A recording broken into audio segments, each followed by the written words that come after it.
Hola a todos, soy el Dr. Beller y vamos a hablar sobre el ibuprofeno y su posible acción antiviral en la COVID-19. Vamos a estar viendo una introducción, la parte de farmacología, recordando un poco a qué grupo pertenece este fármaco, y vamos a correlacionar la parte de fármaco con la fisiopatología de la infección por SARS-CoV-2. Va a ser una clase bien simple, pero a la vez con bastante contenido muy interesante para estos tiempos de pandemia, ¿sí? Vamos a estar viendo también las diferentes propuestas de utilización y los estudios que se están llevando a cabo. Primero, el ibuprofeno, recuerden que es un fármaco que pertenece a la gran familia de AINE, antiinflamatorios no esteroideos. Y se los llama de esta forma para diferenciar de otro gran grupo de fármacos antiinflamatorios que son los esteroideos o corticosteroides. La acción antiinflamatoria se lleva a cabo por la inhibición no selectiva, y subrayen esto acá, ¿sí?, de las enzimas ciclooxigenasas. Ya les voy a contar un poco más de qué manera esto genera antiinflamación, ¿sí?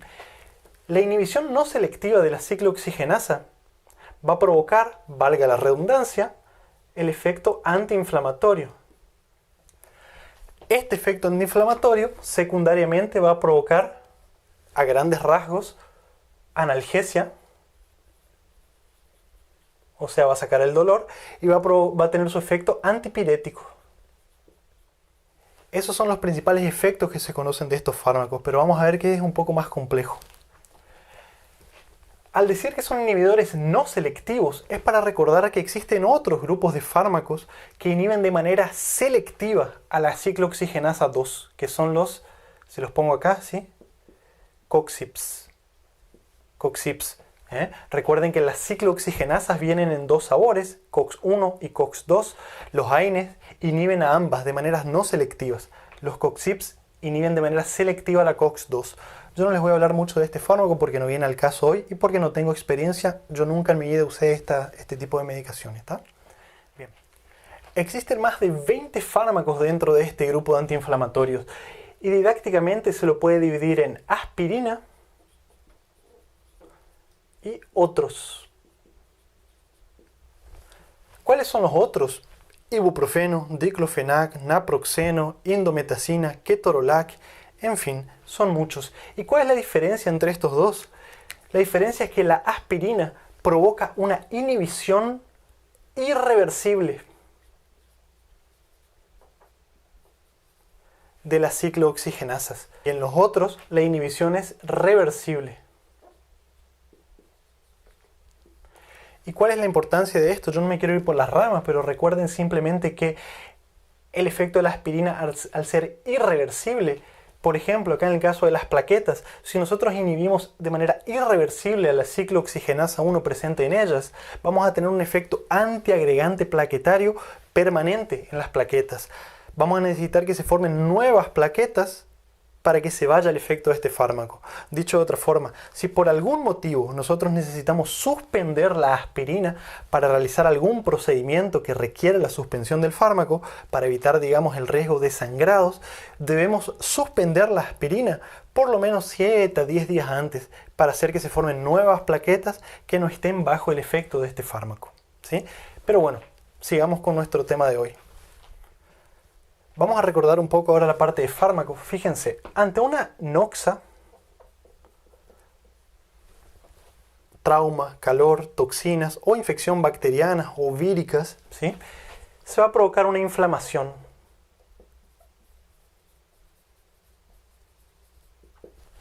La inflamación va a provocar que se liberen un montón de sustancias proinflamatorias. Por un lado, se van a liberar citoquinas. Y por otro lado se van a liberar eicosanoides.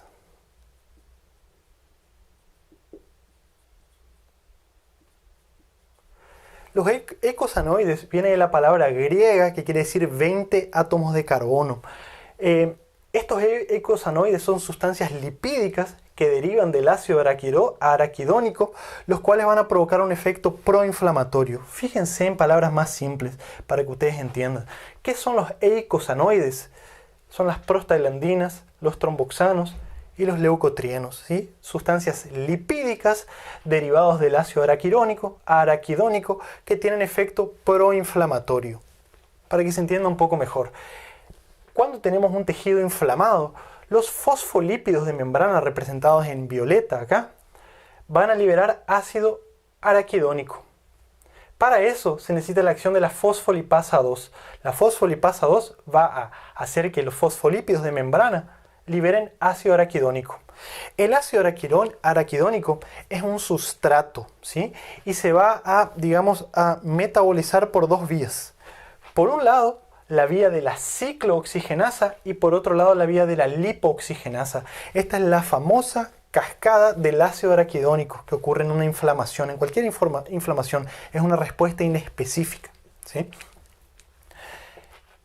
Por un lado, aquí, las ciclooxigenasas, que como les había dicho anteriormente, vienen en dos sabores, COX-1 y COX-2, van a transformar al ácido araquidónico en estos eicosanoides que están acá, prostaglandinas y tromboxanos, con diferentes efectos proinflamatorios, ¿sí? Que ya les voy a explicar un poquito más adelante.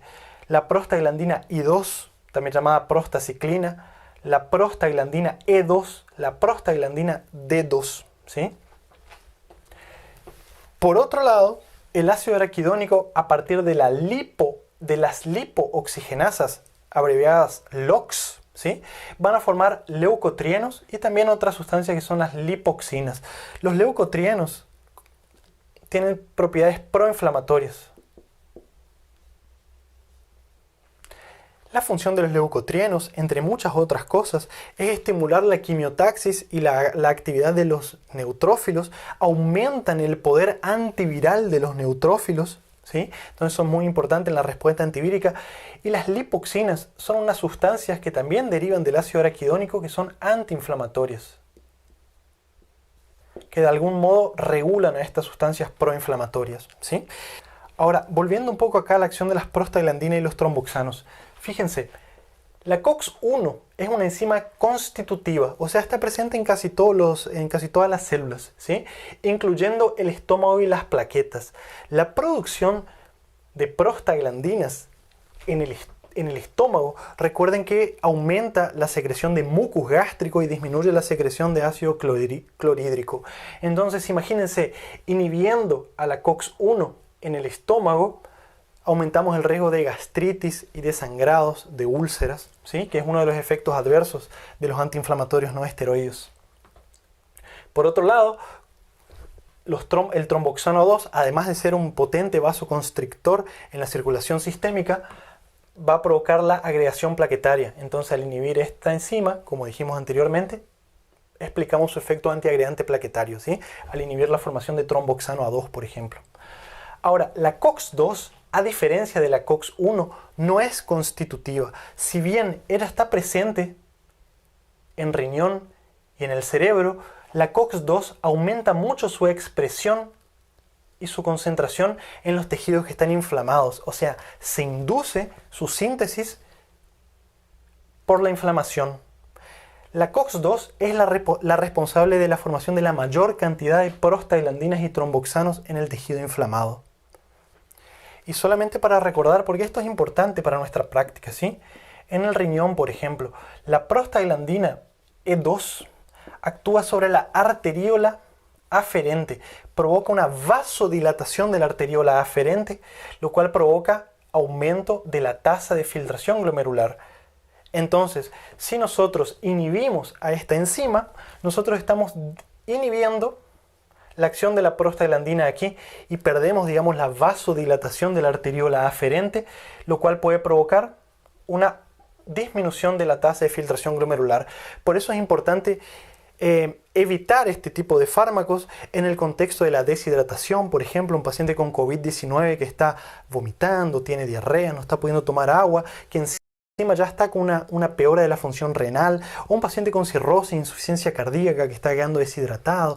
En fin, tenemos que tener cuidados con estos fármacos porque pueden provocar insuficiencia renal aguda o, digamos, facilitar la aparición de la insuficiencia renal aguda. Por otro lado, la prostaglandina E2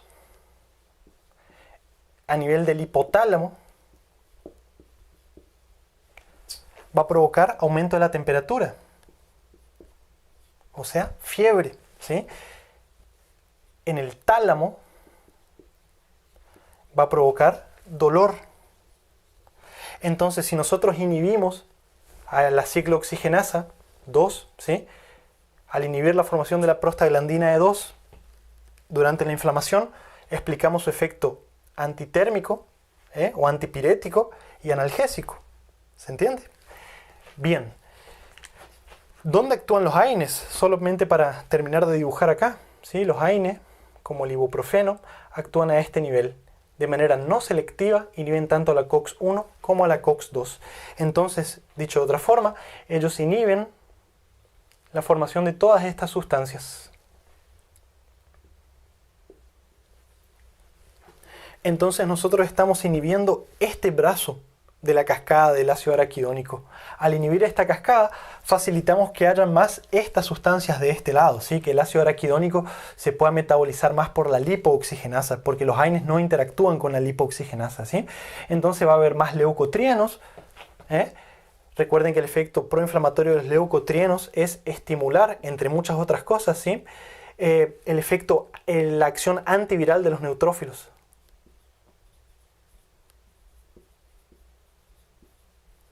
Y por otro lado, van a haber más cantidades de lipoxinas, que son antiinflamatorios que regulan a esta vía, ¿sí? Va a ser como una respuesta inflamatoria un poco más controlada.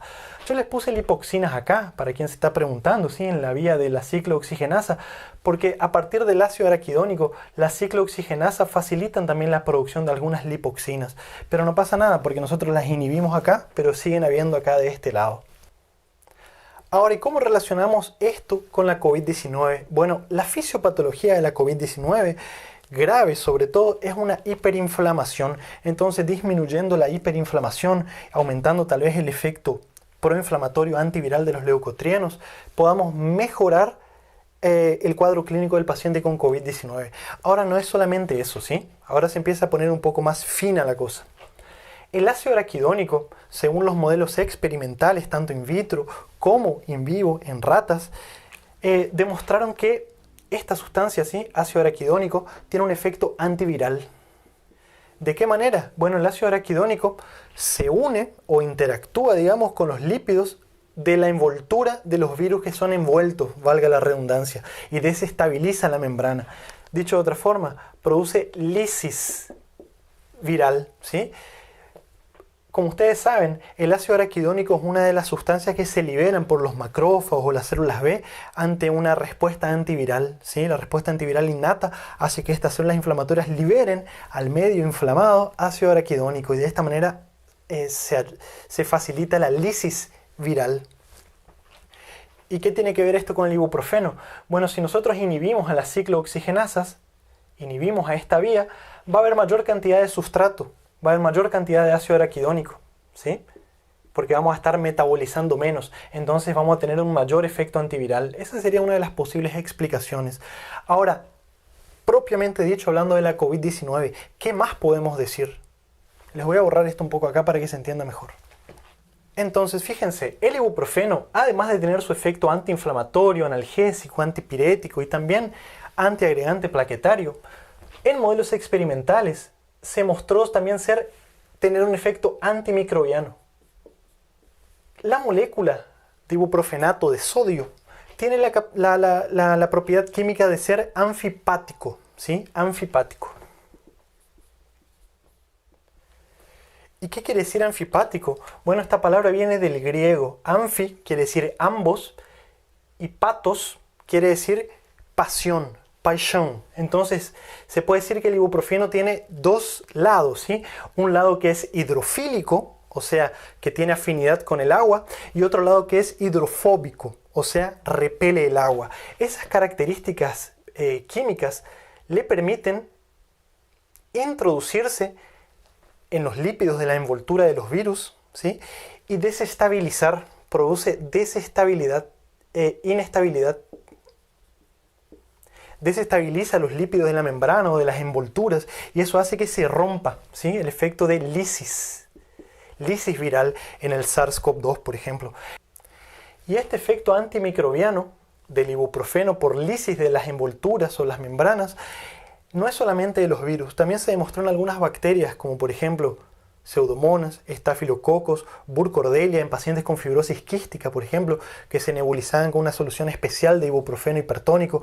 También se demostró en modelos experimentales in vitro, el ibuprofeno era capaz de matar a las bacterias, una solución hipertónica de ibuprofeno era capaz de matar a las bacterias por lisis de la membrana celular en tan solo 3 minutos, ¿sí? De esas bacterias que les nombré previamente. Entonces esto es algo que se lo estudió bastante. Ahora, ¿qué más podemos decir con respecto al SARS-CoV-2? Parte de la fisiopatología de la hiperinflamación y la trombosis que hay en el SARS-CoV-2 ocurre porque este virus estimula a la COX-2.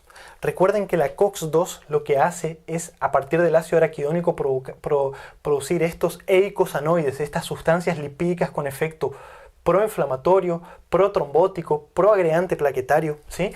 Entonces el SARS-CoV-2, al estimular a esta enzima, estimula la formación de prostaglandina E2. Y esto es parte de la fisiopatología tanto de las trombosis que hay en esta enfermedad, como también de la hiperinflamación.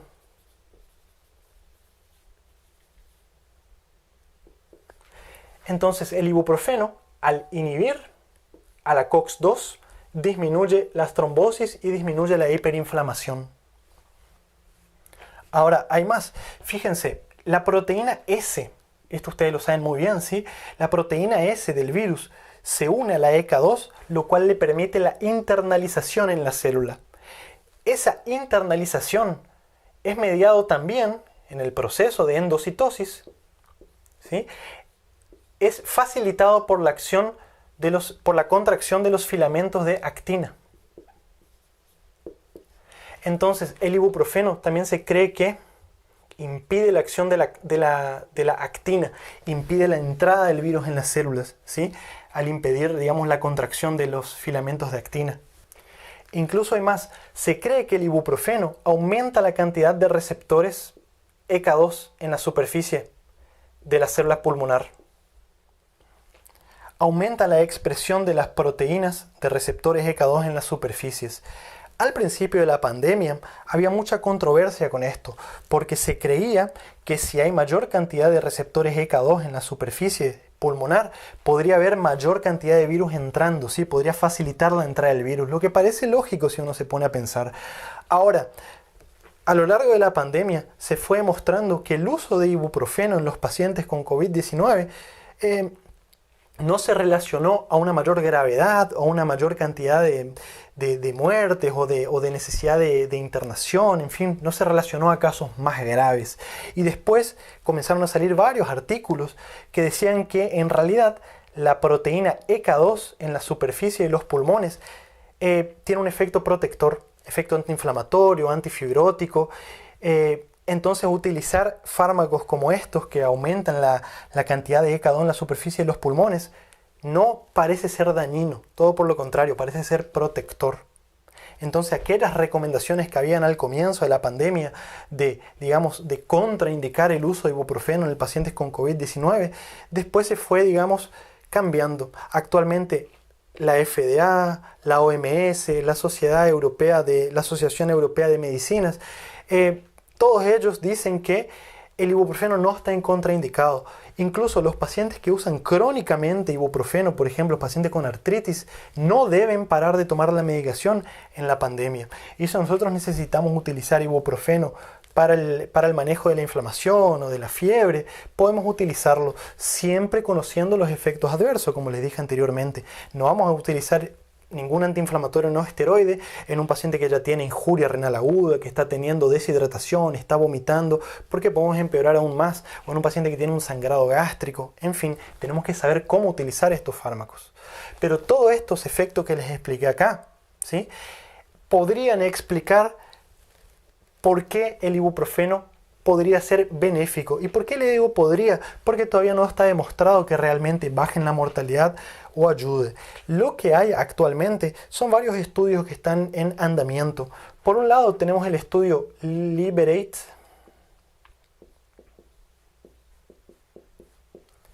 en London que está utilizando un comprimido de ibuprofeno lipídico, 200 miligramos. No tuve acceso al protocolo y todavía no está publicado los datos finales, pero están viendo si la administración de 200 miligramos de ibuprofeno en el paciente con COVID-19 hiperinflamado disminuye la mortalidad, disminuye la necesidad de ventilación mecánica, en fin, si mejora, digamos, la evolución del paciente. Por otro lado, en Argentina se lo está utilizando en forma de nebulización. Es importante aclarar aquí que no es el comprimido que se parte, se lo pone en el aparato y se le nebuliza. No, es una solución específicamente preparada para eso, una solución hipertónica de ibuprofeno.